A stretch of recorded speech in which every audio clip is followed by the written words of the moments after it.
Ana day may dire karon kay kipa ayo may dire sa kumpanya o binding machine pressing machine Asa? kini. Kuan. Pressing machine ba? Binding. Oh. O dako kayo mga amigo. Ay, akong kumpare nga gwapo. Ya, tanaw sa pare. Oh. Hi.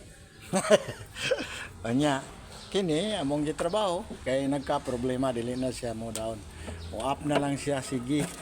Nya diri man yung mga control man oh. Awanin niyo na oh. Kadaghan na sa bayonon. Oh. Nangabot pa may dire silawom. Kaya mo na yung forma sa binding oh. Dako kayo. High power.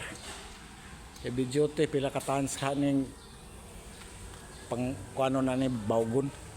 O ni siya nga among trabaho pero kaloy sa Ginoo na trabaho nga human kay naraman is mga kuan niya success.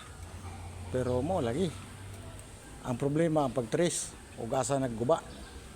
Kaya tungod sa ka complicated sa mga wiring nga perting dagana ug mga switches na pay mga kuan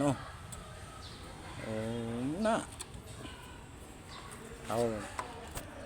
Maura dito mga amigo nga mga amiga na kong mga tigtanaw ni nga akong post. Salamat kay ninyo mayong hapon kay padung na gid meeting uli amo gining gitrabaho tiwas kay gusto gid nga mahuman. Di gid pabuhi ag di mahuman. Sa ibaw ang kumpanya mao gini ilang gusto. Nga mahuman-human gid. Para nga duty na sa nana sa mga trabaho dahil nila. Bye-bye.